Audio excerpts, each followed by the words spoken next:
প্রিয় শিক্ষার্থীবৃন্দ, আমরা আলোচনা করছি বচন, যেটির পারিভাষিক রূপ হচ্ছে নাম্বার।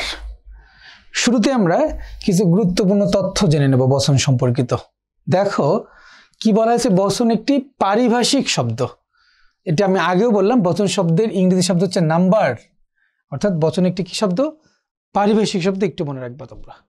এরপর দেখো কি বলা হয়েছে, যে বচন শব্দের অর্থ সংখ্যার ধারণা। নাম্বার কি? নাম্বার তো সংখ্যা, তাহলে বচন শব্দের অর্থ হচ্ছে কি? সংখ্যার ধারণা। যদি প্রশ্ন আসে বচন শব্দের অর্থ কি, তখন তোমরা দেবা কি? সংখ্যার ধারণা। মনে রাখবা বচন শুধুমাত্র হয় দুইটি পদে, একটা হচ্ছে বিশেষ্য পদ আর একটা হচ্ছে কি? সর্বনাম পদ। একটি বিশেষ্য পদ, আরেকটি হচ্ছে কি? সর্বনাম পদ। এই দুটি পদের শুধু বচন হয়, আর এই দুটি ভিন্ন অন্য কোনো পদের বচনভেদ হয় না। আর এই বচন শব্দটি গঠিত হয়েছে কিভাবে দেখো একটু। বস যোগ অনট, বচন। বস যোগ কি? অনট বা অন। এই অনটের তোমরা জানো টটা ইথ হয়ে যায়, থাকে না। তাহলে বস যোগ অনট, সেটা হচ্ছে কি? বচন।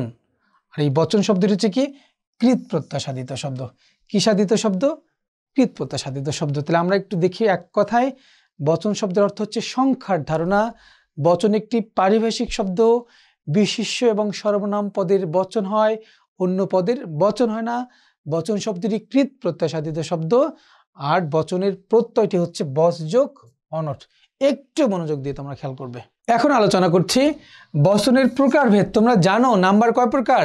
দুই প্রকার। আচ্ছা, বচন কয় প্রকার? দুই প্রকার। একটা হচ্ছে এক বচন, আর একটা হচ্ছে কি?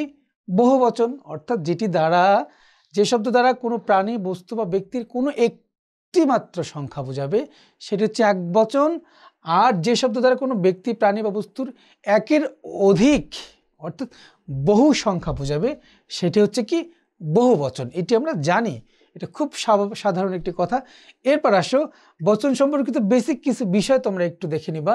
একটু খেয়াল করে দেখো যে বচনের ক্ষেত্রে এক বচন এবং বহু বচনের ক্ষেত্রে যে শব্দগুলো ব্যবহৃত হয়, বিশেষ করে বহু বচনের ক্ষেত্রে যে শব্দগুলো ব্যবহৃত হয় এবং এই শব্দগুলো কোনটি কোন ক্ষেত্রে ব্যবহৃত হয়, এটি মনে রাখা তোমাদের জন্য খুব জরুরি। একটু খেয়াল করে দেখো, কেবল উন্নত প্রাণীবাচক শব্দের বহু বচনে ব্যবহৃত শব্দ।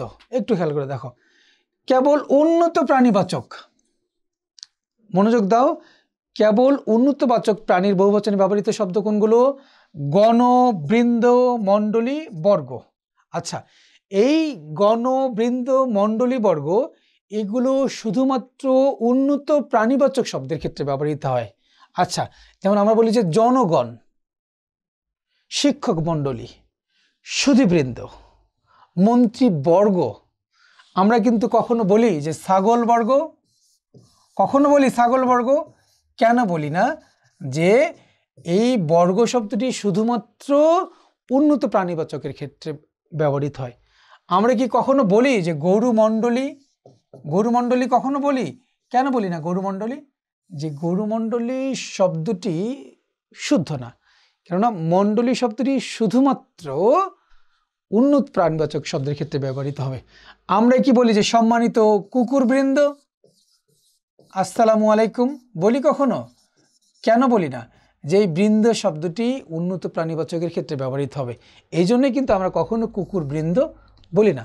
তাহলে মনে রাখবা, কেবল উন্নত প্রাণীবাচক শব্দের বহুবচনে ব্যবহৃত শব্দ গুণগুলো গণ, বৃন্দ, মণ্ডলী, বর্গ। আরেকবার বলছে কি? গণ, বৃন্দ, মণ্ডলী, বর্গ। একটু খেয়াল করবে। এরপর দেখো প্রাণীবাচক ও অপ্রাণীবাচক শব্দের বহুবচনে ব্যবহৃত শব্দ। আবার বলছে কি? প্রাণীবাচক এবং অপ্রাণীবাচক শব্দের বহুবচনে ব্যবহৃত শব্দ কোনগুলো? যে কুল, সকল, সব, সমূহ। আবারও বলছে কি? যে কুল, সকল, সব, সমূহ এগুলো প্রাণীবাচক এবং অপ্রাণীবাচক শব্দের বহুবচনে ব্যবহৃত হবে। যেমন বলি যে কবিকুল, আচ্ছা, মাতৃকুল, মনুষ্য সকল, পর্বত সকল। দেখো, পর্বত সকল হচ্ছে অপ্রাণীবাচক শব্দ, আর মনুষ্য সকল হচ্ছে কি? প্রাণীবাচক শব্দ। তাহলে এই প্রাণীবাচক এবং অপ্রাণীবাচক শব্দের বহুবচনে কোনগুলো ব্যবহৃত হয়? কুল, সকল, সব, সমূহ।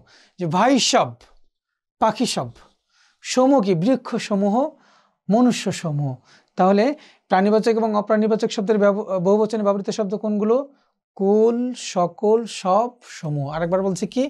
কুল, সকল, সব, সমূহ। এখন খেয়াল করো, কেবল অপ্রাণীবাচক শব্দে ব্যবহৃত বহুবচনবাচক শব্দ এগুলো কি?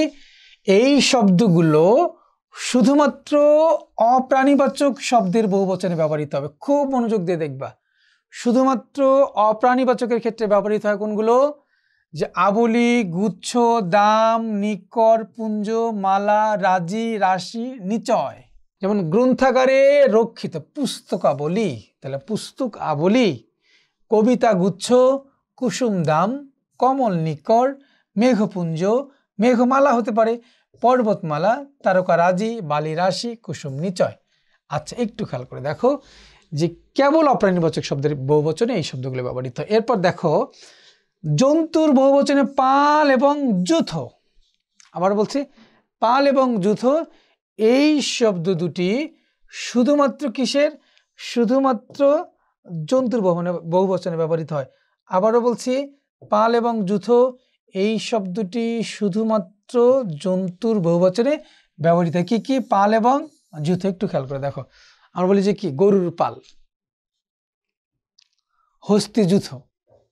আমরা পড়ছিলাম না যে পাখি সব করে রব, রাত্রি পোহাইল, কাননে কুসুম কলি, সকলি ফুটিল, রাখাল গরুর পাল, লয়ে যায় মাঠে, শিশুগণ দেয় মন, নিজ নিজ পাঠে। দেখো, রাখাল গরুর পাল লয়ে যায় মাঠে, শিশুগণ দেয় মন, নিজ নিজ পাঠে, শিশুগণ।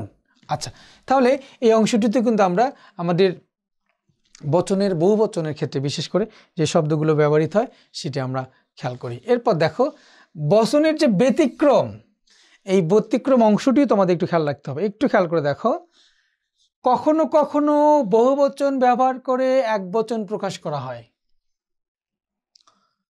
শব্দে ব্যবহৃত হবে বহুবচনবাচক শব্দ, বাট প্রকাশ করবে কি? একবচনের অর্থ। যেমন আমাদের দেশ, আমাদের ভাষা। আবার কখনো কখনো একবচন ব্যবহার করে বহুবচন প্রকাশ করা হয়। যেমন দেখো, সে গরু জবাই করতে করতে কসাই হয়ে গেল। আচ্ছা, সে গরু জবাই করতে করতে, সে তো জীবনে একটা গরু জবাই করে নেই, অনেক গরু জবাই করেছে। তাহলে এখানে দেখো, এই একটা একবচন ব্যবহার করে বহুবচন প্রকাশ করা হচ্ছে, আবার এখানে বহুবচন প্রকাশ করে একবচন প্রকাশ করা হচ্ছে। উল্লেখ্য, এই বিষয়টি একটু খেয়াল করে দেখো, শুধু বিশেষ্য এবং সর্বনাম পদেরই বচন হয়, এটা আমরা আগেই বলেছি। তবে কখনো কখনো টা, টি, খানা, খানি ইত্যাদি যোগ করে, আবারও বলছি, টা, টি, খানা, খানি যোগ করে বিশেষ্যের একবচন নির্দেশ করা হয়। যেমন কলমটা দাও, বইখানা রাখো। তাহলে কলমটা, এইটা একবচন, বইখানা, এই খানা একবচন। এই বিষয়টি একটু তোমরা খেয়াল করবে। এখন আসো বচনের প্রয়োগ বৈশিষ্ট্য।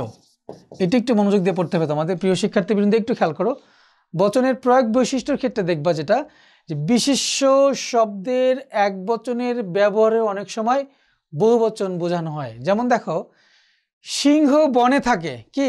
যে সিংহ বনে থাকে। আচ্ছা, বনে কি একটা সিংহ থাকে? না, বনে একাধিক সিংহ থাকে। তাহলে এই বনে সিংহ থাকে, এটি সিংহ একবচন এবং বহুবচন দুই ক্ষেত্রে ব্যবহৃত হতে পারে। এরপর দেখো, যে পোকার আক্রমণে ফসল নষ্ট হয়। পোকার আক্রমণ, তাহলে পোকা কি একটা? অনেক, তাহলে এটা কি? বহুবচন। বাজারে লোক জমেছে, লোক কি একজন জমে? না, জমায়েত বলতেই অনেক, দ্যাট মিনস এটি বহুবচন।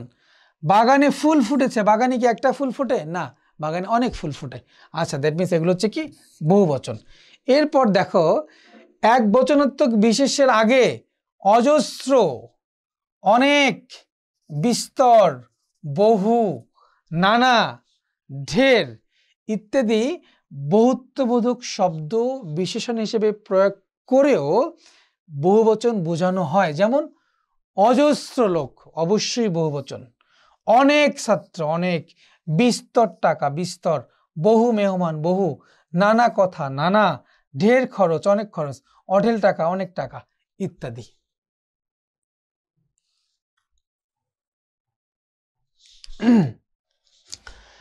এখন খেয়াল করো, অনেক সময় বিশেষ্য বা বিশেষণ পদের দ্বিত্ব প্রয়োগেও বহুবচন সাধিত হয়। যেমন ধরো হারি হারি সন্দেশ, এই যে শব্দটির দ্বিত্ব প্রয়োগ, হারি হারি একটি শব্দের ডাবল প্রয়োগ, যেটি দ্বিত্ব শব্দ।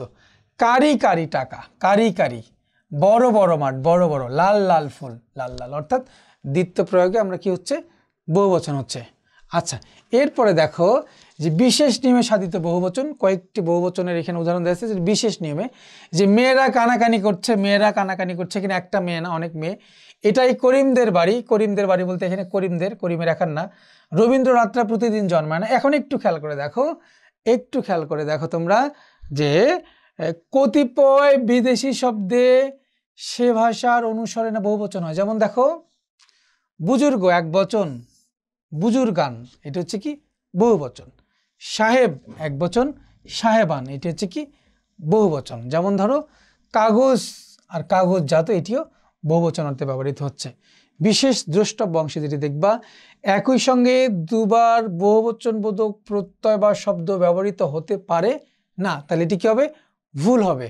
আচ্ছা, যেমন ধরো সকল মানুষেরাই মরণশীল, তাহলে সকল আবার মানুষেরা, তাহলে এখানে দেখো দুইটা বহুবচন, একটা সকল আর একটা হচ্ছে কি রা, তাহলে দুটি বহুবচনবোধক শব্দ ব্যবহৃত হবে না, হলে কি হবে, এটি ভুল হবে। কি হবে, ভুল হবে। আচ্ছা, তাহলে কি হতে পারে, মানুষ মরণশীল নতুবা মানুষেরা মরণশীল, আচ্ছা, বা সকল মানুষ মরণশীল, এভাবে তোমরা একটু দেখে নিবা।